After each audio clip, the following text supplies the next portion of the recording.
Want to be joined right now by Scott Baker, a Steadicam operator who actually is a colleague and friend of the victim, Halyna Hutchins. He's worked with her on several projects. Scott, thank you for taking the time to speak with us this morning.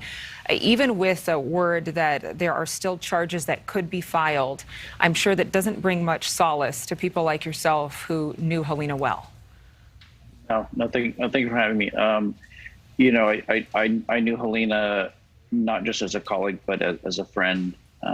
And this isn't, you know, the kind of thing that you want to happen to anybody. You know, she didn't deserve that. She was a wonderful cinematographer and a great person to work with. And I feel so honored to have worked with her on so many projects. And I was looking forward to so many more. Just it's absolutely heartbreaking that this happened.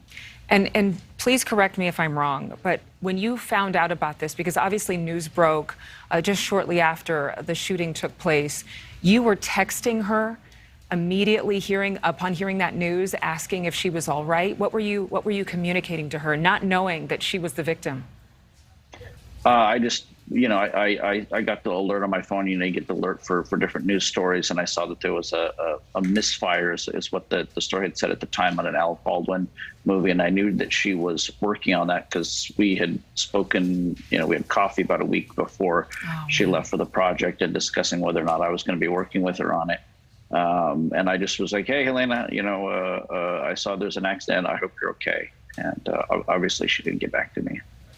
What was the first thing that you thought of upon hearing that Alec Baldwin had shot a gun he thought was a prop gun, and that it struck Halyna, fatally killing her? What were your first initial responses? I mean, just shock, really. You know, you don't think that something like this could actually, you know, you just don't think it actually happening to somebody you know.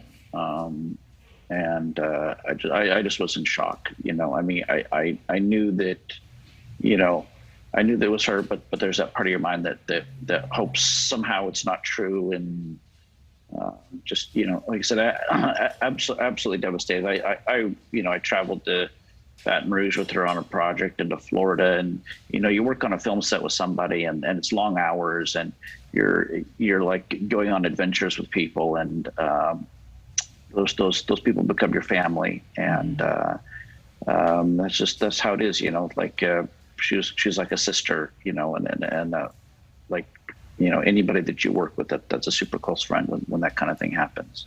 Have you been able to speak to her family, her husband? Did you know her husband at all?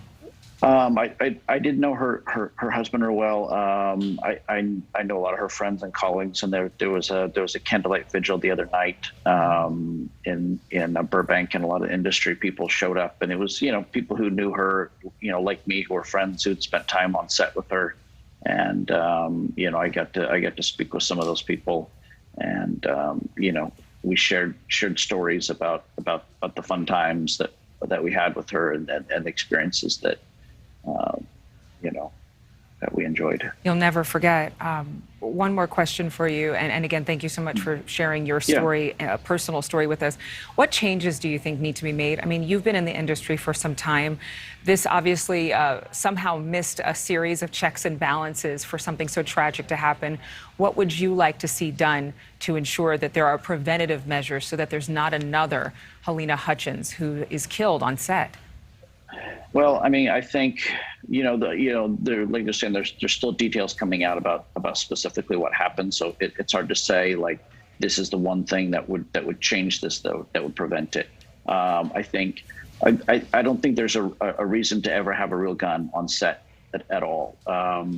If you're using a real gun because you want to fire blank bullets for the flash that comes out of the barrel, I mean, that kind of stuff we have VFX for nowadays, and we have guns that look real. This was apparently a vintage gun, and that's why they were using it. I don't know if they were firing blanks at any point in the production, or if they just used it because it looked authentic.